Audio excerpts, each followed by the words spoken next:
The illustrious Jabba bids you welcome. I'm going to regret this. I'm Pete Mitchell. He's Peyton Jones. And this is the Church Planter Podcast, brought to you by Church Planter Magazine.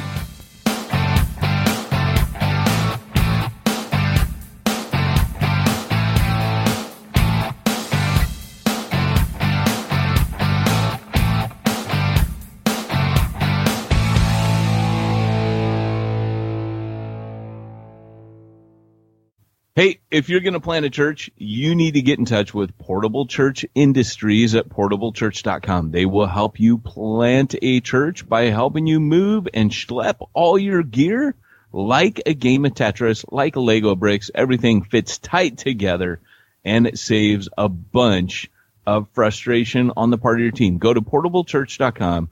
Find out what you've been missing to make life easier for setting up and breaking down your church plant. portablechurch.com. Dude, Yahoo should be shot for making me think of .com every stinking time. Hey, just because you're all gun happy now, don't go shooting everybody. Hi there.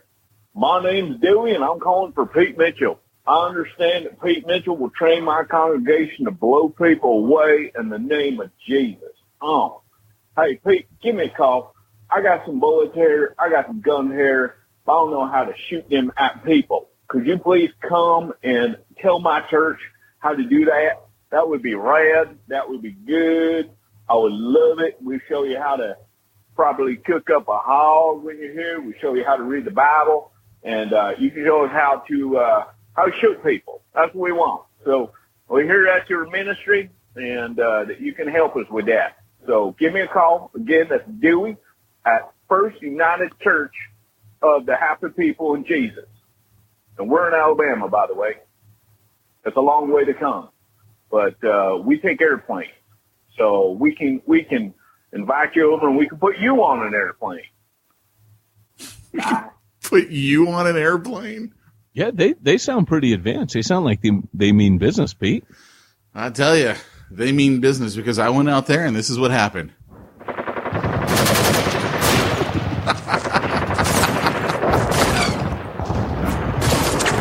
Oh yes, it was a great day of training.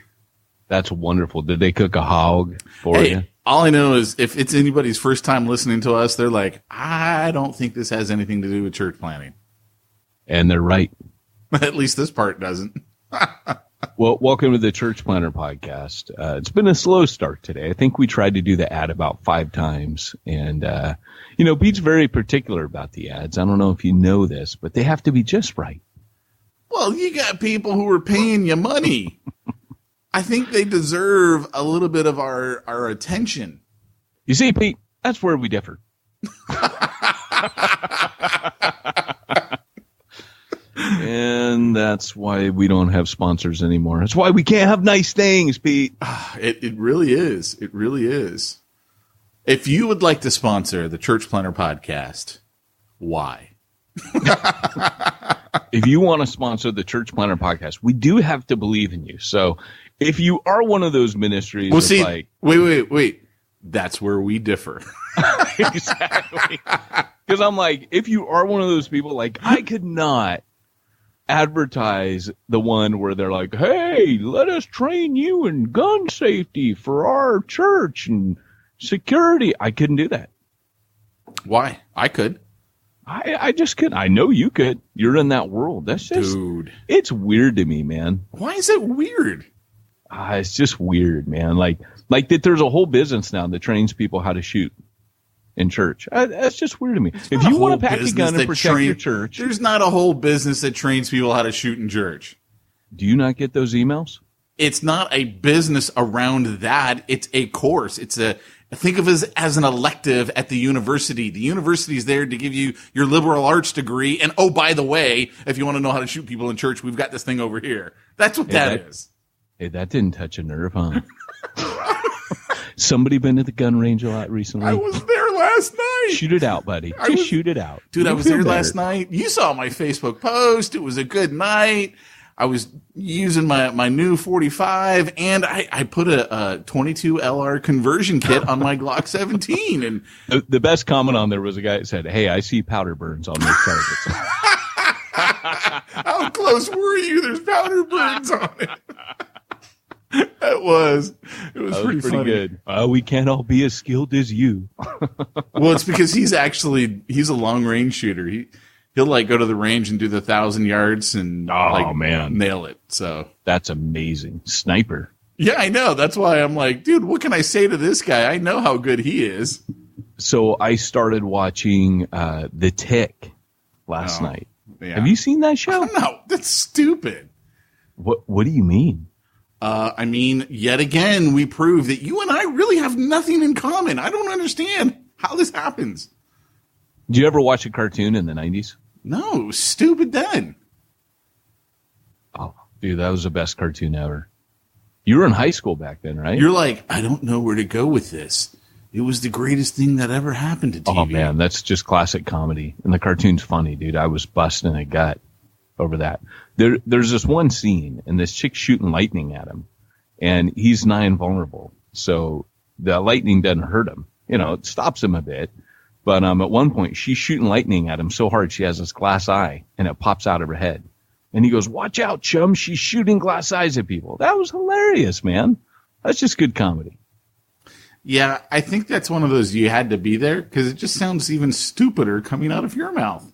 It does, because I'm not the Tick. But I can do a great Tick impersonation. Let's hear it. Splendid, chum.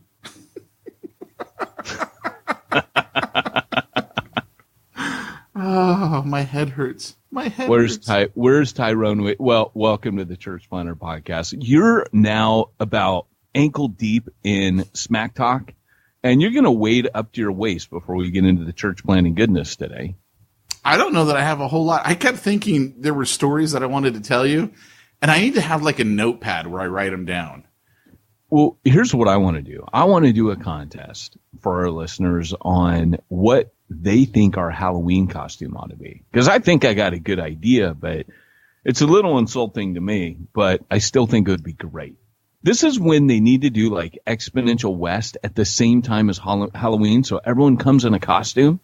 That would be great. So if you think it's going to be a little offensive to you, I'm thinking Big Hoss and Little Joe. Not far off, but how cool would this be? Master Blaster. And I sit on your shoulders. Go over there. You no good.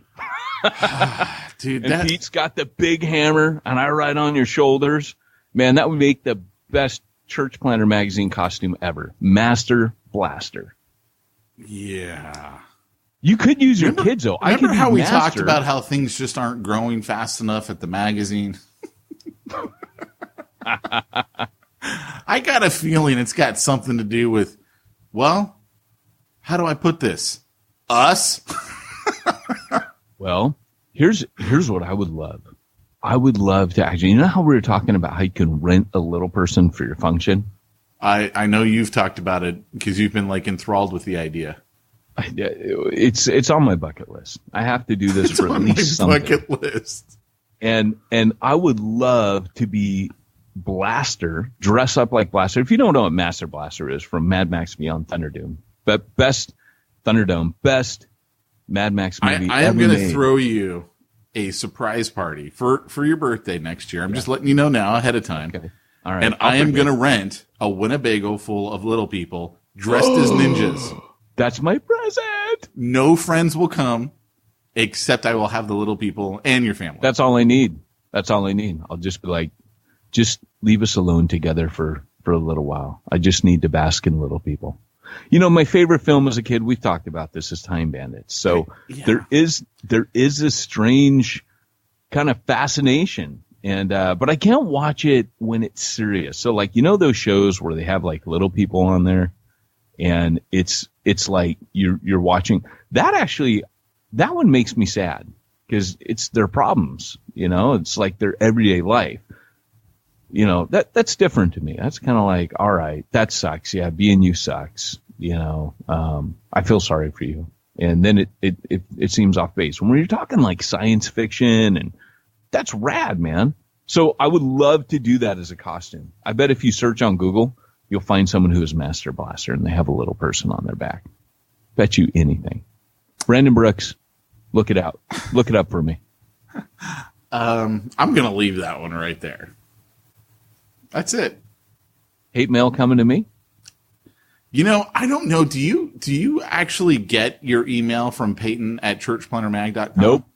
Because I was checking out our server the other day, and you had like megs and megs of email, and I was like, he's never opened this. Yeah, you know what? I swapped out my computer, and it was only on my old computer, and I remember all the hassle it was to try to get that email on my last computer. And yeah, it's not a hassle if you know how to, I don't know, turn on a computer. Well, you're going to have to help me and hold my hand so I get that mail. Hands. Nope. I don't know all that way to set Hey, look, that up. if we've gone this long without you getting any, you know what that means? It's just been 6 months. I haven't gotten it. Well, I opened it up, and there's a lot of people who reply back to your emails. You know, the weekly emails that go out? Yeah. And I remember... We should probably have that forwarded. If there's a way to set up to forward it to my actual email, that would probably be good. One of the recent ones was, thanks so much for reading this. And all I could think to myself was, he's not reading it. Do you actually get yours? What do you I mean? thought yours went to the trash. What I do is not important. We're talking about you here, sir. I had to put my best. I'll try better. I had to put my best Ben's tan on. Yes, sir. It's about you, sir. Yes. So, what are your kids going to be for Halloween? I have no idea. I don't know. You'd have to ask them. So tell me about somebody had a birthday this week. Tell me all about it. Who did? Well, it was you. I'm afraid I don't understand. You had a birthday, and tell us about your party. Oh. Because I'm pretty sure Luke got a party. I'm like, hey, so what'd you do for your birthday? I went to Chuck E. Cheese, where a kid can be a kid. Which is the best, man, because you know what that really means is like, that's where Luke wanted to go for your birthday. Well, that's where both of my kids wanted to go for my birthday. Yeah. Yeah, so. That's pretty cool, man. We went to Chuck E. Cheese. Well, the thing that Did they get presents too? Well, here's the thing where I take issue with the misses. So they got a deal there at Chuck E. Cheese, right? You go in, you buy your pizza, and now you can buy a little game card to do all the games for a period of time. So it's not points. It's, I want the 30-minute card, or I want a 45-minute card. She bought one for Luke and one for Mackenzie and none for the birthday boy. What? So I did not get to do the things that I wanted to do. I had to go around with Luke. What's up with that? It's my birthday. What's up? Yeah. She's like, hey, I'm just going to drop you and the kids off at Chuck E. Cheese so they can really celebrate you. And I'll see you later. Yeah, pretty much. Off she goes to Spa Envy or Massage Envy or whatever it is. Gets a manicure, pedicure. Birthday, Pete. Pretty much what happened there. Yeah. It's pretty rad, man. I love that. Yeah. Yeah. Well, so, your wife is not allowed to hang out with my wife anymore. What is that? She'll learn things. I can't have that. Can't have your wife rubbing off on my wife. Yeah. I'll be at Chuck E. Cheese on my birthday. Yeah. You know, I don't know if you're like this, but every time this happens every year. All year I think, this would be cool to do on my birthday. Then when my actual birthday rolls around, and this is the sucky thing. Like, you got the perfect time of year for your birthday. Mine's in the summer when it's hot, and I hate the heat. So every time my birthday rolls around, Andrew's like, "What do you want to do?" And I'm like, "I don't know. Like, I don't really want to do anything. You know, like, I don't want to do anything in the heat."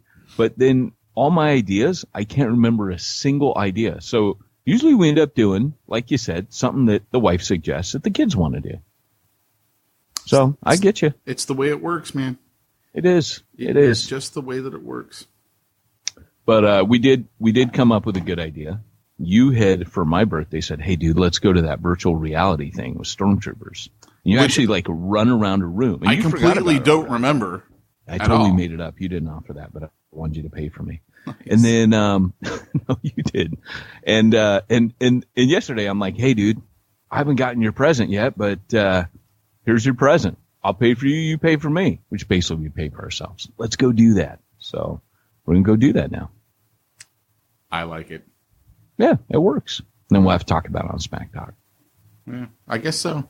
I don't have anything else to share on Smack Talk. I think we're going to have to actually get into some real church planning. But I don't at least even throw know a sound effect in there. What are we talking about today? We didn't even discuss that.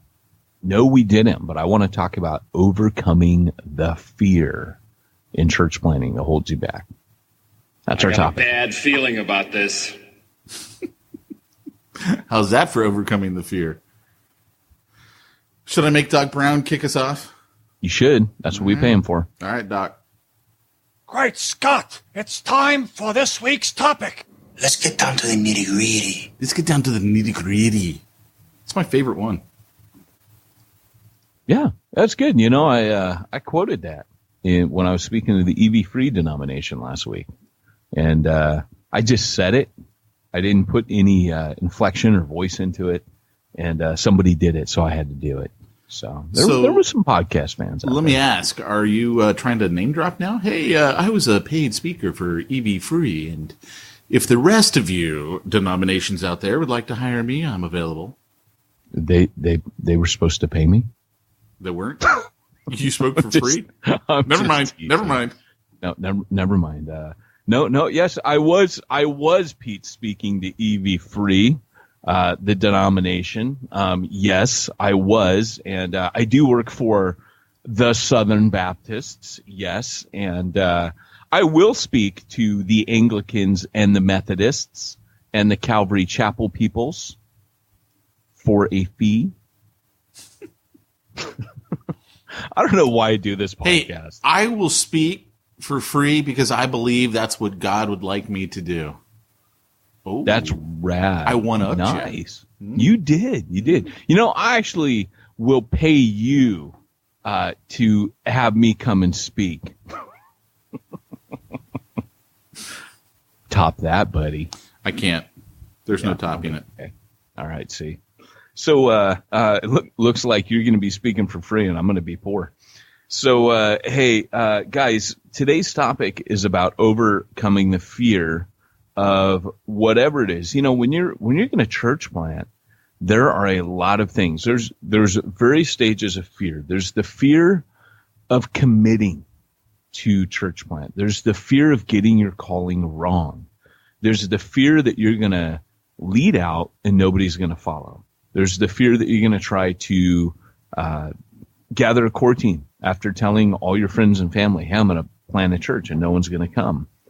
And, you know, I don't know where the average person sits with fear and how you react to fear. But for me, when I was young, if something scared me, that was the thing that I wanted to do. Kind of like Eleanor D. Roosevelt. She had a saying, which was do something every day that scares you. And I think a lot of that came from my big brother, who that was his philosophy on everything. If he had little man syndrome, just like I do, and he would punk the big dude. And I think it was because he didn't want to walk around afraid of everybody. And I think half of what we do is overcoming fear. And if you go to the scripture, you find in Joshua chapter 1 where God tells Joshua, fear not. Every time an angel appears, he says, fear not. But, you know, you see this over and over. Jesus constantly says to his disciples, don't be afraid. And you get this kind of meta message all throughout the scripture that you're not to give in to fear. Fear is a paralyzer. And fear, if you've ever been seriously scared or frightened, someone startles you, one of the things that we do physiologically is we seize up. We literally freeze in our tracks, And we have this statement, I was paralyzed with fear. Because you'll literally freeze up. There are people that they can't scream. Everything stops and shuts down. And that's one of the reasons that when God comes to Joshua, he calls him. He says, look, Moses, my servant, is dead. And then he says, but take courage. Do not be afraid. And he repeats that refrain, I think it's like 5 or 6 times in Joshua chapter 1. And that's Joshua's calling.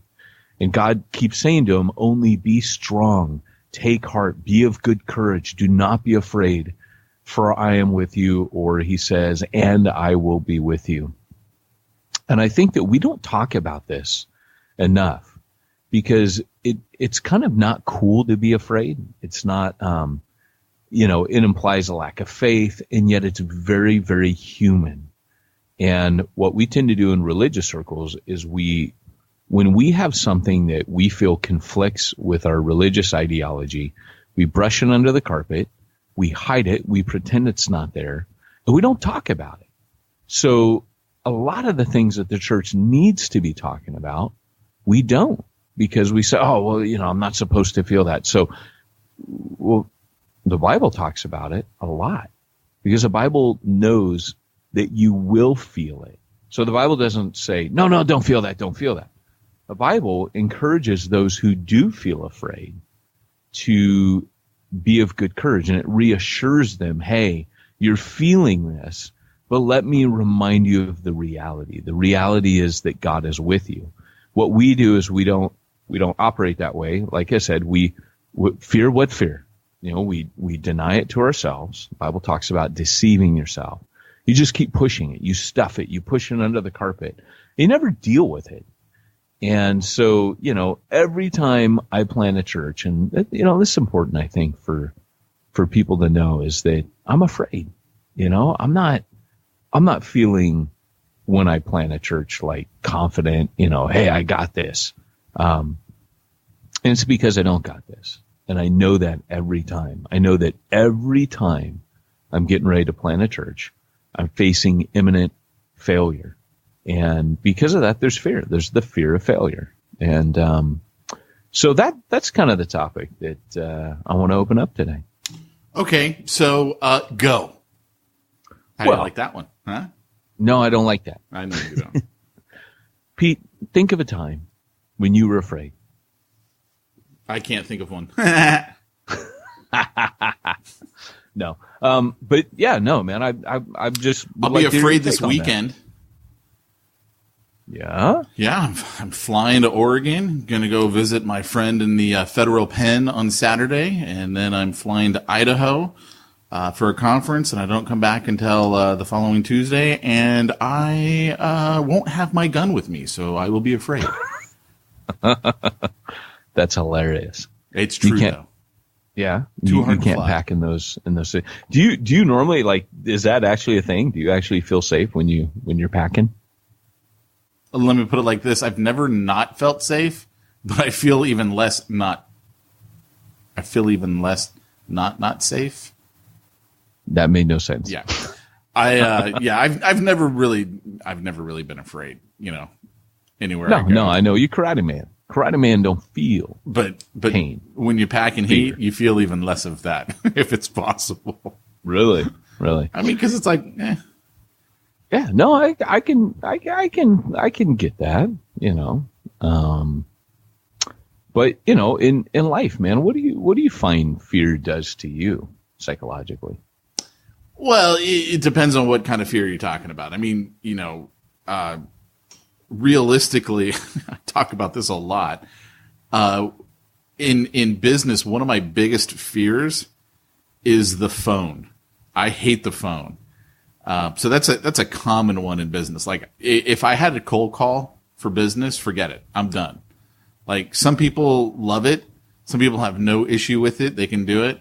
For me, all of a sudden the phone becomes 800 pounds and I literally cannot lift it up if I got to call someone. It's to the point where I hated getting referrals in financial planning because I wasn't going to call them. Like, right. I didn't want to call them. Like I would be panicked before I called them. And it was probably just that whole, insecurity, and then, you're calling them to sell them, and I never felt good about it. So clearly in business, that is one of the biggest fears that I've got. Yeah. Do you think that's tied to like the fear of rejection, or you mentioned insecurity? Absolutely, fear of rejection, and it stems from low self-esteem. As a kid, that I had low self-esteem growing up. I was always the kid that was made fun of, and all that stuff. So absolutely, it ties into that. Yeah, I'd be lying if I didn't think it tied in with that. No, I and that's the thing that, it's not, particularly in American culture, like it's funny because in British culture, you don't talk about this stuff, right? Like you just don't, there's like this social norm where they call it letting people save face. I know we have that expression as well. But for them, it's a lot more like it's unacceptable in British culture, particularly English culture, to put people in positions where they would have to show emotion. If you do that, it's considered cruel. So everybody walks around almost kind of like a cardboard cutout, like you don't show. And when people actually cry, it's like a big deal. Like in America, it's like it's the same thing. It's a big deal. But there it's like, like you think the person might be having a nervous breakdown, which normally by the time that facade is dropped, you're not far off from that. But in America, we kind of do the opposite, right? Like we don't just, they have their stiff upper lip. What we tend to do is we have the, it's almost like a compensation. It's like a bravado in America. Like if you don't want people to think you're afraid of stuff, you act the opposite, right? Like you almost, oh yeah, I would just put that guy under my boot, or whatever. You in America, we have the swagger that's kind of like a compensation. You almost act overconfident to compensate for what's going on inside. And that was one of the things when I went to Britain that was noticeably absent in their culture was the swagger. Nobody swaggers there, which I'm not saying that's better or worse. It just was different. Nobody acts cool like in America. It's really, oh yeah, whatnot. Acting cool is a big deal here. It's not a big, but not showing emotion, is a bbig deal there. So, so it's really interesting. Both cultures, and same with Japanese culture, same kind of deal. Like you find that we're not comfortable with showing fear because we perceive it as a weakness. And I guess what I'm driving at is that the Bible, it perceives it as a norm, And case in point, like, I'm a huge Batman fan. Years ago, I was watching one of the cartoons from the 90s, best show ever, just saying. And they had this episode where Scarecrow, how like normally he makes people afraid with his like toxic gas? Well, in this, he did the opposite. He infected people with a toxic gas that made them not afraid. And what ended up happening is people started dying a lot because fear was like a natural, it was like a protection mechanism on people. Like, you should be afraid of certain things. In nature, God puts certain things on bugs, like you got your bright red tree frog or your bright red hourglass on the black widow. There are things in nature that are kind of alerts, like, hey, stay away from me. You should be afraid of me. I am a dangerous animal, and you should come. So fear to a certain degree is normal. And I mean, you and I were joking around about reptilians and moon landings, like we always do. I wasn't joking. No. The moon landing was faked. It was faked. Well, there was definitely a studio and pictures were taken. I'm not sure that wasn't just so they could show the folks at home when it happened, but I don't know that it was. Why faked. in the world would there be a studio for the moon landing? That doesn't make any sense. Well, I'm not going to get derailed in that conversation. It was faked. I think it does. I think it does make sense. I think never been to the moon. All right, stay the course. 1,000 points of light. The Read my Earth lips. is No flat. new taxes. The Earth is flat. Oh no! You've seen the water is always level, but how is there water on the bottom of the Earth? Everything would be upside down. It doesn't make any sense. It's called gravity, and there's something called a magnetic pole. I'm just saying, but Gravity's not real. Sorry, go on. Yeah, it's okay. It's okay. I don't even know where to come back from that. It's called science, kid. So here's the deal.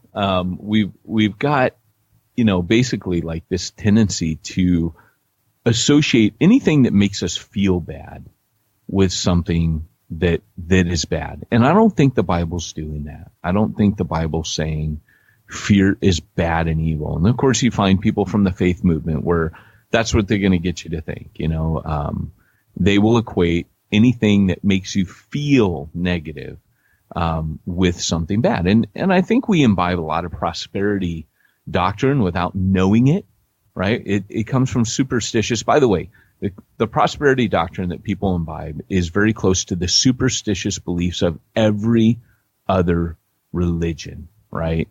Mystery religion, ancient religions, primal religions, where if you think or say good things about the God, he blesses your crops, on and on. If you say or think negative things about the God, he doesn't. So faith becomes this thing that we've applied. And Jesus says, hey, if you don't have faith, you can't do these things. But here's the reality, right? You only need faith when you have the presence of fear. Like, that's what faith is for. Faith isn't the absence of fear. Just like the saying that courage isn't the absence of fear.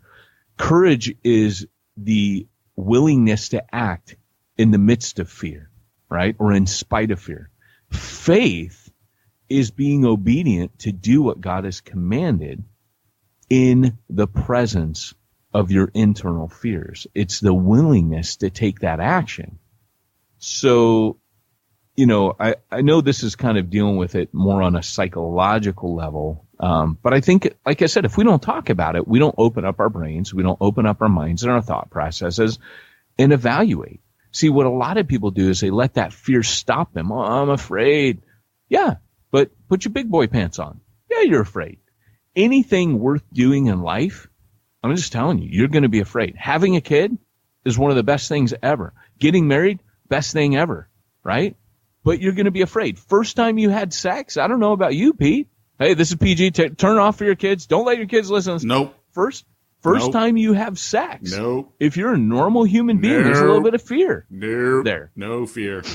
No, I was not afraid at all. What was I going to be afraid I was of? an expert at it from day one. I didn't need to be afraid. I was not afraid. I'm just saying that was not a fear I had. I have many fears in my life. That wasn't one of them. Well, it's funny. One of the biggest when you talk to psychologists, they'll say that's one of the biggest anxieties that young men have is that failure to perform, the anxiety to. I'm just saying it's hardwired throughout. When you get a new job, I'm just thinking, hey, for a gunfighter like me, that wasn't one of my fears. It's okay. It just might be people that are really good at it experience that, and that's how they get better. I have no idea what that even slight means. I should put it this way. When I was doing multiply training once, we did this little exercise where at Mac Lakewood, this is the first time I went. I'm surprised I got the job, but they said, think of something you're really good at. And then tell us how you got good at it. They want us to break down in steps, and they're trying to teach us adult learning theory. And so I'm with all these pastors, and I go, well, there is something I'm really good at, but I don't know if I can talk about it in mixed company. And they all started laughing. But anyways, I have to mark this episode as explicit now. Just cut it out. No way. Cut it out of there. No. I'm just sharing. No, that's cool. It's not explicit. The Bible talks about these things. The Bible is a PG book. I mean, let's be honest. If we talk Song of Solomon, all I know is I want my wife's hair to be as luscious as a goat's. What? Luscious. Flow like a goat. I can't remember the exact terminology. Come on, my pastor avoids Song of Solomon like every other pastor in America. Oh yeah, Dustin. So he friended me on Facebook finally. The nerve of that guy. So, anyways, that's funny, man, because I bumped into your pastor and at Exponential, and we made the joke because he's a super cool dude. Yeah, I know. I was there. Yeah, and but our listeners don't, so I like to tell the story. But I bump into him, and it was kind of like Seinfeld, like Newman, and he's just a funny dude, man. So good dude. His real name is Justin, by the way, for our listeners. Dustin is just, it's one of those things like, how you do when you tell him why you call him Dustin. Because he took my Pete. And, and so here's the deal. It's like whenever I see him or refer to him, it is Dustin because it's just that slight disrespect. And, like when someone starts, you like a girl and she's seeing some other guy, his name's Todd, and you go, oh, Tony. And she goes, no, his name's Todd. And you go, yeah, whatever. So anyways, back to this whole fear thing. So what do we do, guys? I mentioned it and hinted at it at the beginning. And Pete, what do you do to overcome your fear? Depends on what the fear is. Most of my life has been built around figuring ways to avoid putting myself in a situation that I fear. Yeah. I mean, well, that's legit too. And I think that's the normal human response. And I think all of us do that. I mean, there's that whole predictability. And I think all of us do that. We crave order instead of chaos, and we all want order. We want predictability. We want routine. So that is also a very human thing to do. And that goes back to fear's positive function, that fear causes me to, okay, I don't want to do these things because I don't like what I feel, when I do that. And so fear is a defense mechanism, as we pointed out, but sometimes it can be wrong. Your fears, there's that statistic, 95% of what we fear never happens to us, right? But then we do have those moments where Job, his very words were, what I feared most has now happened to me. We do have that. I've had lots of things that I feared most this year. Hey, remodeling my house. What I feared most happened. Yeah. Right? 95, maybe 99% of the people that doesn't happen. That happened to me. Right? So when you have to do something that does make you afraid, how do you deal with it? Well, like I said, it just depends on what the fear is. I'm gonna hit one. Having a kid. How'd you deal with that? Just grit your teeth and bear it. Yeah, I mean, what are you going to do?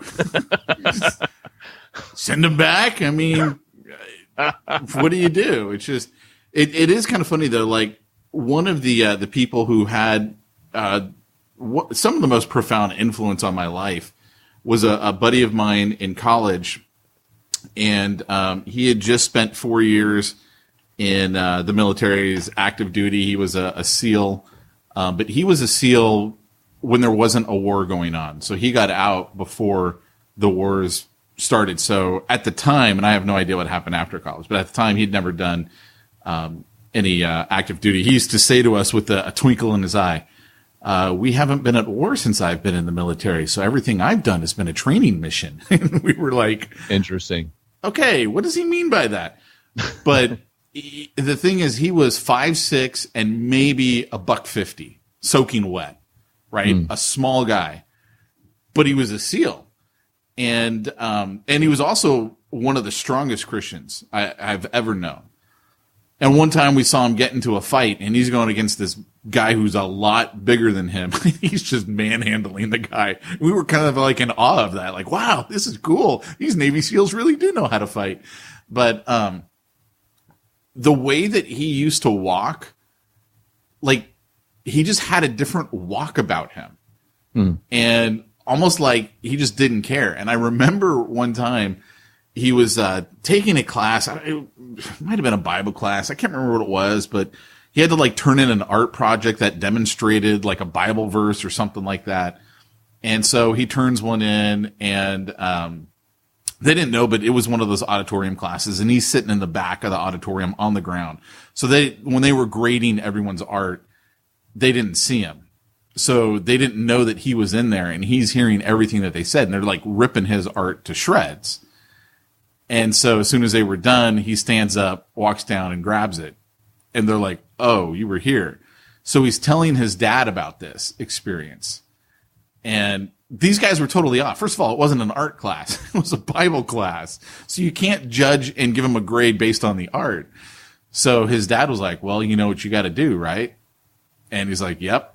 And he had to go meet with the professor and basically tell the professor, "You better give me a better grade because this isn't an art class and you can't grade it based on art and all this other." But like he was always like, even the things that he feared, he would do. And so one of the lines that goes through my mind, and you and I have talked about this on the podcast before, just like I say, I can pee next to anybody. For those of you who've listened to the podcast long enough, understand that one. The second one that'll often come through my head is, what would Chad do? And right. Most of the time what that means is, well, I know what Chad would do. Chad would just go do it. And right. he wouldn't let the fear get in the way. And so that's kind of the thought that just runs through my head, and then I'll just go do it. Whatever it was that I was afraid of, I'll just go do it. Well, that's it, man.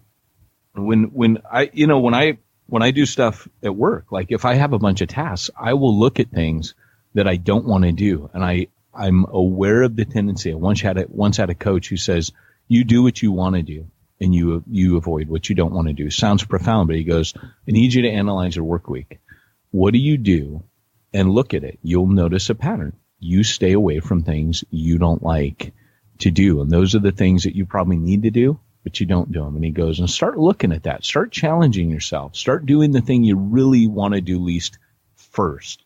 Then enjoy the other stuff. And, there's the big rocks, little rocks mentality, this and that. I mean, productivity gurus abound and this and that. But that whole idea of getting past your feelings, that's a big deal. And I think we have to not allow our feelings to dominate. I think I mentioned that book I was reading about your feelings and how they found that 95% of the decisions human beings make are based on feelings.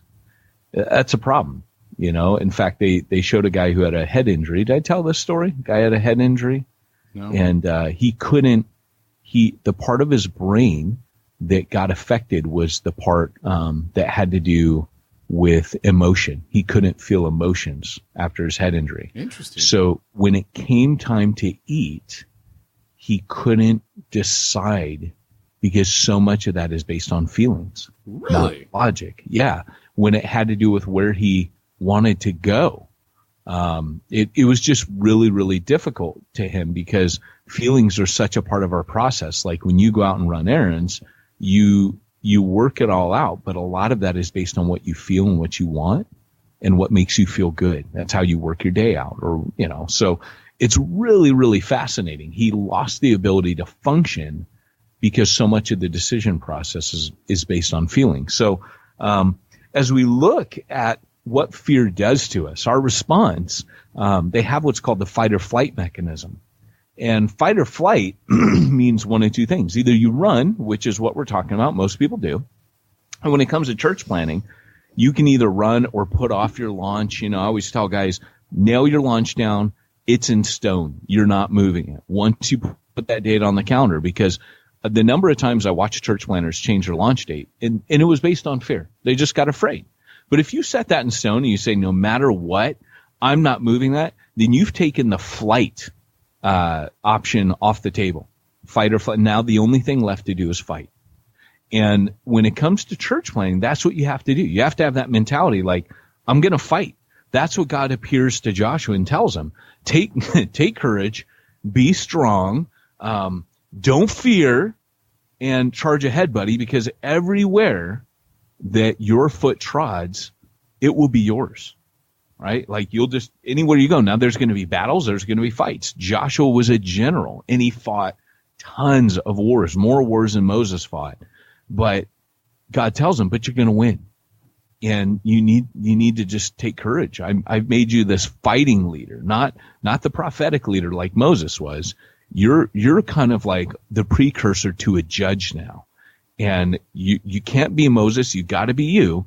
And that's the first thing Joshua has to learn is God says, I will be with you just like I was with Moses. You see, at a certain point, everybody has to decide they're going to fight. So you have to decide, do I believe God is with me like he was with Moses? Moses was afraid. In fact, God actually taught Moses what real fear was when he meets with him on the mountain. And Moses says, I am exceedingly afraid, stricken with terror and trembling. That's in God's presence. So God shows him like, look, you were nervous in front of Pharaoh a little bit, but you did well. You faced him.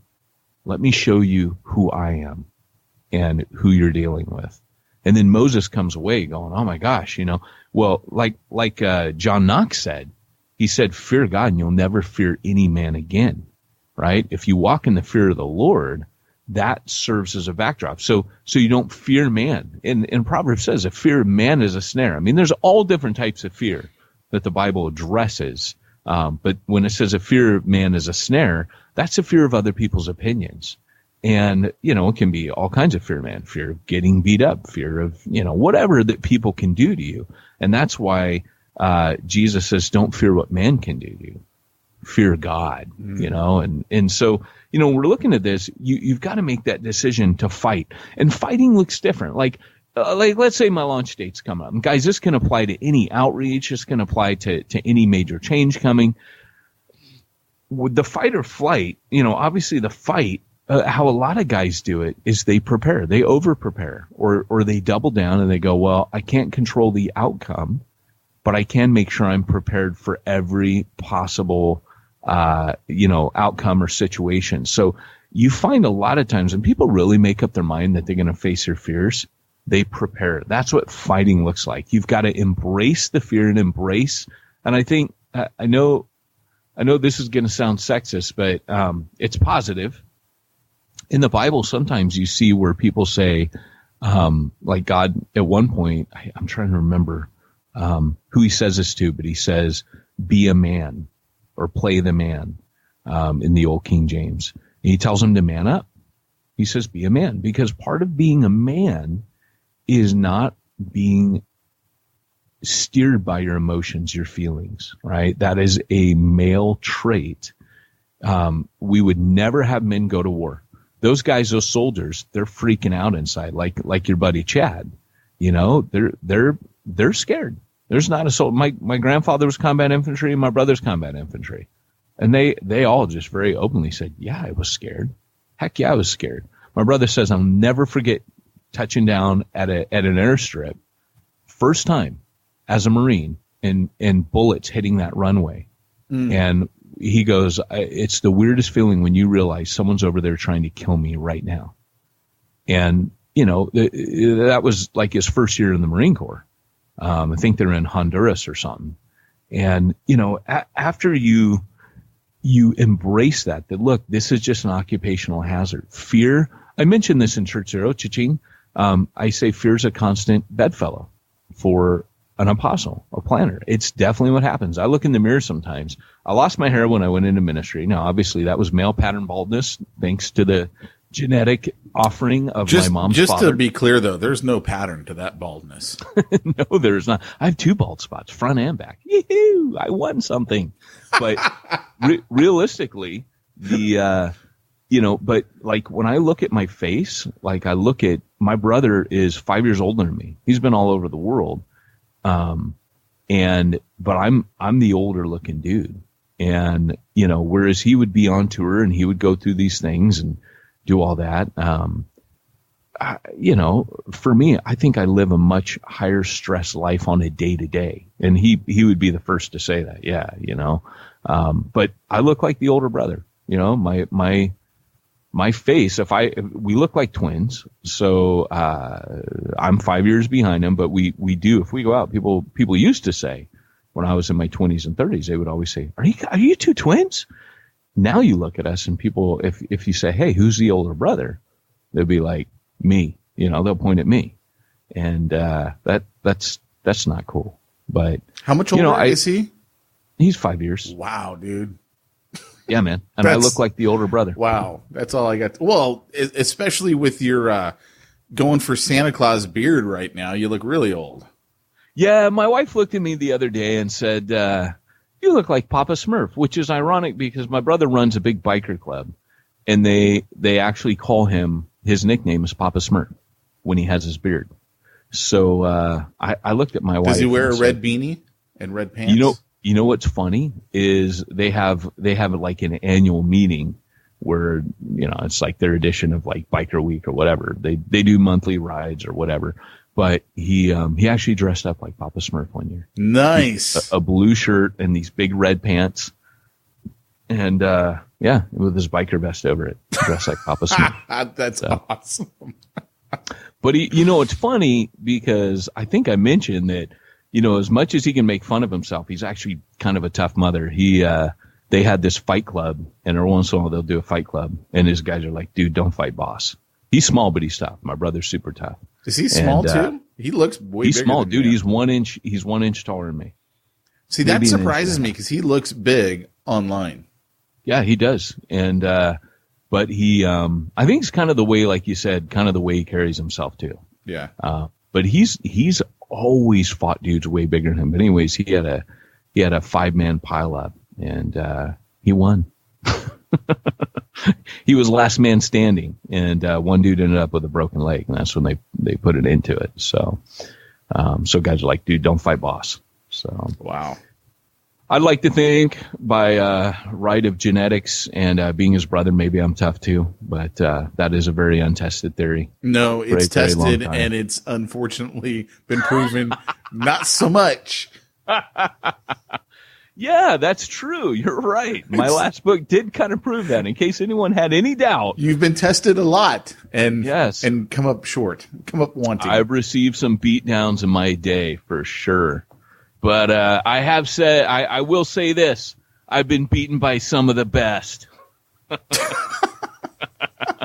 It's funny. There's something to be proud of when. Well, yeah, but look at who I got beat by. I mean, come on. Oh yeah. Hey, that still doesn't stop me from saying you should see the other guy. Yeah, I've got enough scars on my face. As he's in pristine condition, and that's right. Yes, his skin is baby soft. He's doing quite well, actually.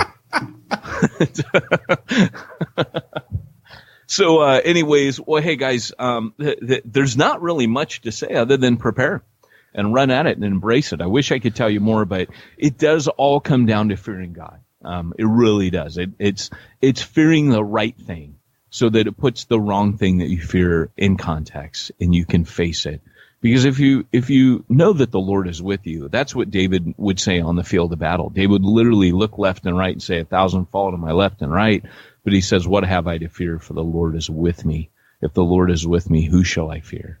And that is the key, man. Is the Lord with you or not? Has he called you to do this?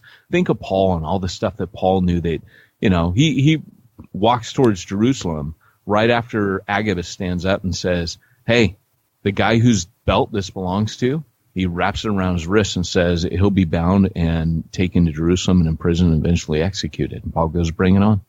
Let's do it. I got to go to Jerusalem.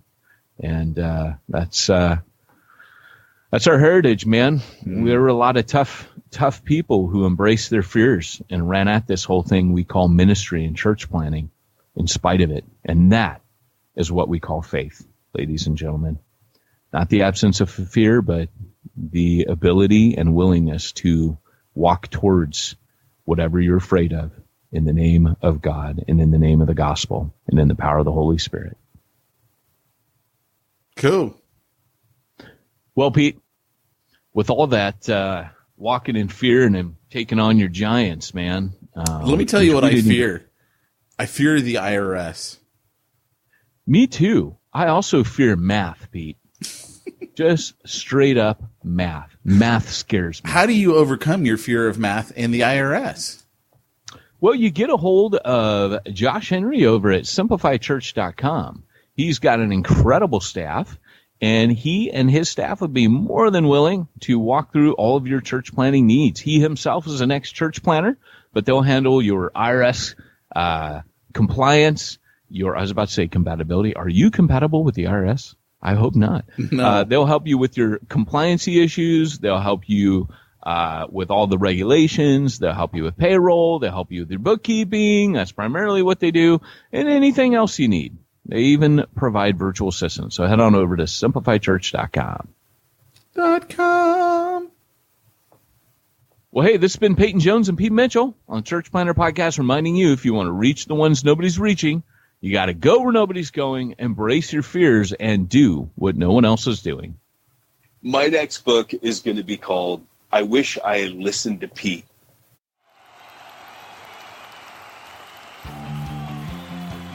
Thanks for joining us for another weekly episode of the Church Planner Podcast with Pete Mitchell and Peyton Jones. We'd love to hear your comments on this episode of the Church Planner Podcast. Visit us online and let us know what you thought at churchplannerpodcast.com. If you subscribe to us via iTunes and have enjoyed the podcast, leave us a positive review. The more positive reviews we receive in iTunes, the more iTunes will promote us to other church planners who would benefit from this show.